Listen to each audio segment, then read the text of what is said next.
Okay, may gabi ka na itong tanan mga higala, mga igsoon diha sa Ginoo. So niini nga kagabion, anaya sa kita lain nga kining topic nga akong pagdado diha kaninyo. Kung kini nagahisgot mga igsoon sa mga gipamuhat sa atong Ginoong Hesukristo nga mga kahibulungan, mga milagro nga iyang nahimo sa dinhi pa siya sa kalibutan, no, kaniadto. So atong pagatun-an karon ang libro sa Lucas, no, kapitulo 7 bersikulo 1 paingon sa bersikulo 13, no. Ato ning isutan kay kuan kini important lesson about the life of man, no, mitungod sa kinabuhi sa tao. Diin dunay usa ka kuan kining tao sa usa ka senturyon ngadto nga diin pinalangga niya nga iyang servant, pinalangga niya nga iyang tao apan nagmasakiton ug nagungaw na sa kamatayon, no. So kini atong paghisgutan karon, magasugod kita sa bersikulo 1, no, kapitulo 7 sa Lucas, bersikulo 1, nasugdan. Now when he had ended all his saying and the audience of the people, he entered into Capernaum. No? Sa tapos na niya ipamulong ang tanan niyang igsusulti sa mga idulongong sa mga tao, misulod siya sa Capernaum. So kining Capernaum mga higala, mga igsoon, usa kini siya kadapit, no, nga diin adtuanan ni Jesus Christ nga mga dapit, no. Sige man guni sila sa una, mag-evangelize sila, magwali sila,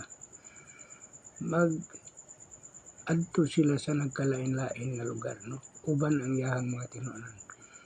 So sa dihang misulod siya sa Capernaum, adunay daghan nga mga nagkalain-lain nga tao, mga kinaiyan sa tao nga iyahang nasalamuha, iyahang na encounter, no. So sa dihang misulod na siya sa sa dapit sa Capernaum, dunay usa ka centurion servant, kini bang tao sa centurion, no, kaya ano, an a certain centurion servant who was dear unto him was sick and ready to die. No, dunay tao sa centurion nga iyahang pinalangga niya, nagmasakiton kini ug kini nagungaw na sa kamatayon ang iyahang kinabuhi.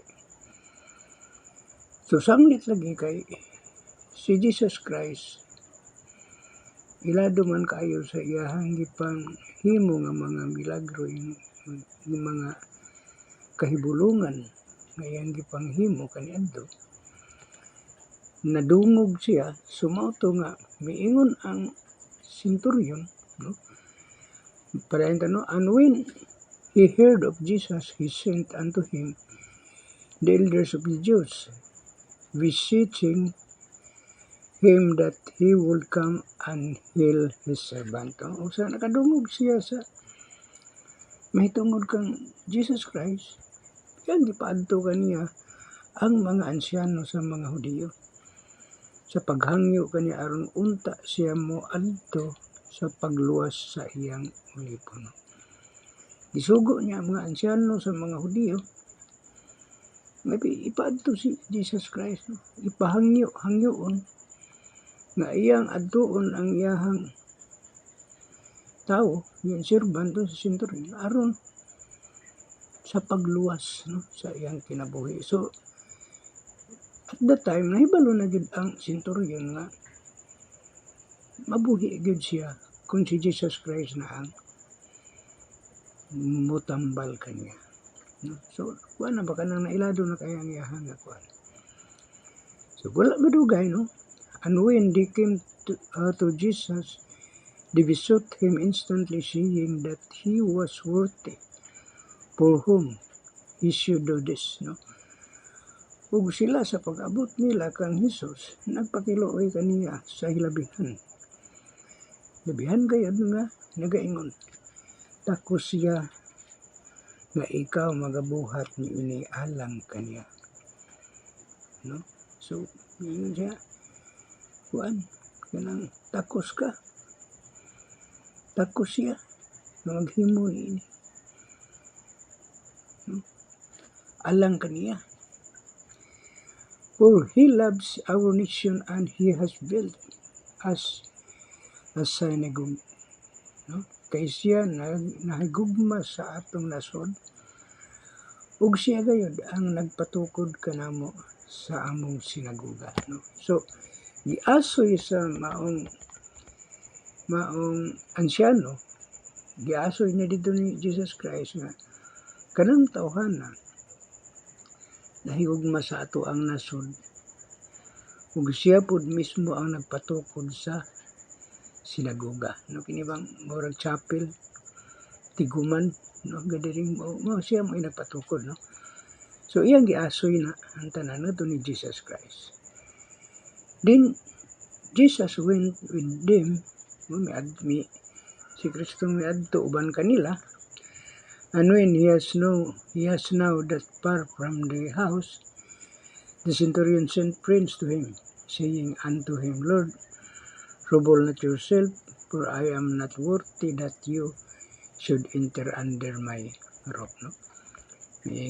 Miingon ang centurion, sa dayon si Jesus mikuyog kanila, ug diha nga dili na siya halayo sa balay, ang centurion nagsugo sa iyang mga higala ngadto kaniya sa pag-ingon, Ginoo, ayaw pagbudlay sa imong kaugalingon kay dili ako takos nga ikaw mupasilong sa akong atok. Muna ingon sa centurion na nagpaubos og mayo ang centurion.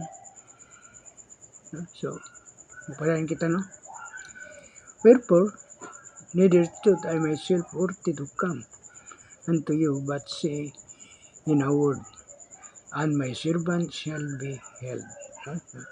Busa, nagunahuna ako sa akong kaugalingon nga dili ako takos sa pag-anhi kanimo, apan isulti lamang ang pulong ug ang akong ulipon mamaayo. So, grabe ka dako kay ang pagtuo, no, sa centurion. Ipamulong lang ni Jesus Christ, yung giingnan si Jesus na ipamulong mo lang ang akong ulipon mamaayo na. Pinaagi lang sa words ni Jesus Christ, mga ito, mamaayo na ang yahang tao nga nagmasakiton.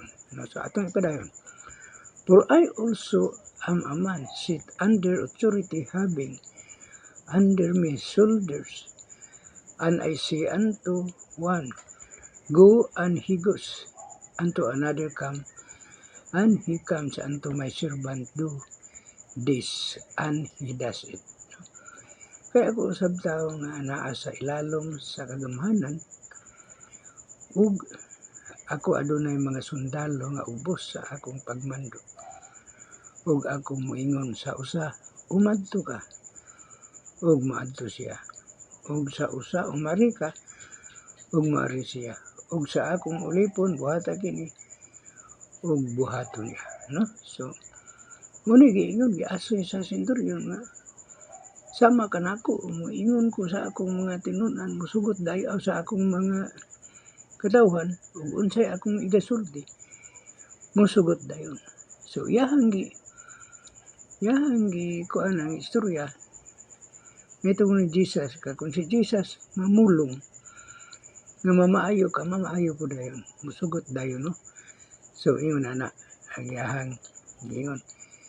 So, mapalanta, when Jesus heard these things, so diyan nakadungog si Jesus Christ ng mga butanga, he marveled at him, and turned him about, and said unto the people that followed him, I say unto you, I have not found so great faith, no, not in Israel.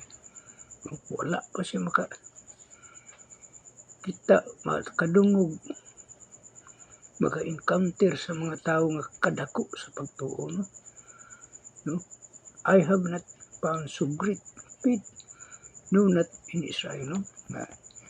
Ug sa dahil nakadungog si Jesus ni ining mga butanga, siya nahibulong kanya ug miliso siya sa panon sa katawhan nga nagsunod kaniya ug miingon, ako nagaingon kaninyo nga bisan pa sa Israel wala ako'y hingkaplagan sama ni ini kadako nga pagtuo. So, grabe kay nga pagtuo mga higala, mga igsoon, no? Ang mga tao nga iyang na-encounter adto nga time, adtong lugar ha. So tungod sa kadako sa pagtuo sa mga katawhan adtong dapita, and they that were sent returning to the house found the servant whole that had been sick. Ug ang mga sinugo sa pagsiuli nila sa balay nakakaplag sa ulipon nga maayo na. And it came to pass the day after that he went into a city called Nain, and many of his disciples went with him, and so much people. So human niya giayo ang katong ulipon sa kini centurion, maayo naman. It came, miadto siya. Diba sa wala madugay nga miadto si Jesus sa usa ka lungsod nga nganlan og Nain. Og ang iyang mga tinun-an minguban kaniya og ang usa ka dakong panon sa katawhan. Now, sa 12 na verse 12. Now, when they came night to the gate of the city, behold, there was a dead man carried out, the only son of his mother, and she was a widow, and much people of the city was with her. No? Pansa nakaduol siya sa ganghaan sa lungsod, niya karon may gidala dito sa gawas usa ka minatay, bugtong anak lalaki sa iyang inahan nga balo, og daghang mga tao sa lungsod miuban sa babae, no? Dito sa gawas sa gate, mga kaigsunan, adunay minatay dito, no? Ganghaan sa lungsod, no? Ani karon may gidala dito sa gawas usa ka minatay. So bugtong anak pagidtong lalaki sa inahan nga balo, ug daghan usab ang mga tawo nga minduyog miuban sa babae. And when the Lord saw her, he had compassion on her and said unto her, weep not. Ug sa pagkakita sa Ginoo kaniya, siya naluoy kaniya ug miingon kaniya, dili ka maghilak. No, yang giingnan ang itong inahan sa bata, no? Dili ka ayaw paghilak, dili ka maghilak. No, kay naluoy siya.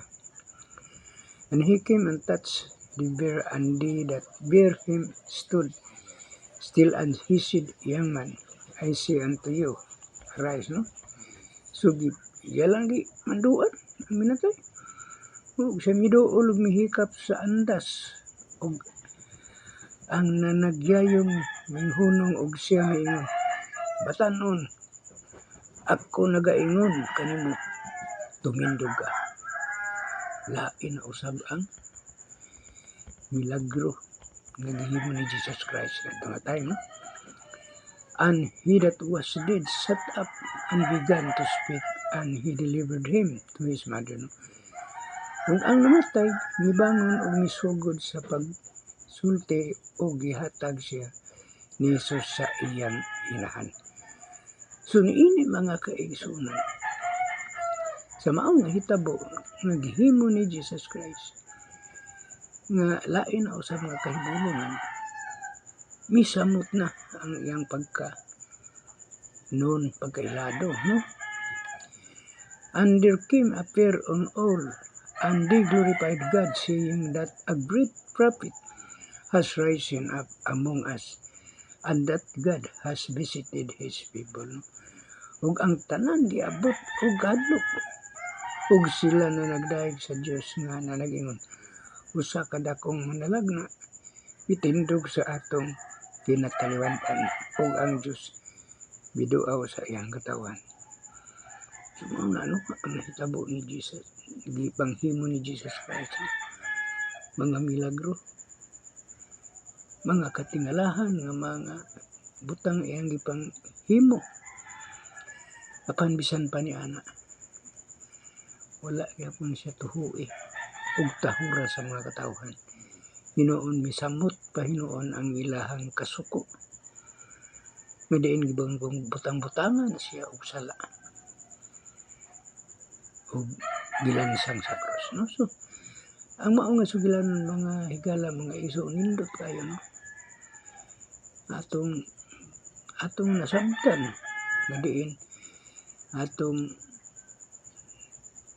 nasabtan nga si Kristo adunay dakong kagahom sa pagbuhi sa mga patay. So niini nga kagabihon mga kaigsuonan, kahigalaan, nga kun si Jesus Christ nagbuhi og mga patay ni adto nga time, ug sa diyan siya gilansang sa krus, sa pagtulo ka adlaw na banhaw siya, nianang dapita mo'y makaprove ka nato nga kita usab kung kita mamatay, mabuhi ra gyapon kita, no? Mabanhaw ra gyapon kita sama sa sulat sa balaang kasulatan nga gipasalig, no, sa atong Ginoong Jesucristo nga sa tulo ka adlaw siya nabanhaw ug ato na kining na kaplagan sa dihang misugot ug nagpabilin kita, no? When we abide His commandments. Dini kagabihon diri na kutaman, mayong gabi ug God bless kanatong tanan mga kaigsuonan.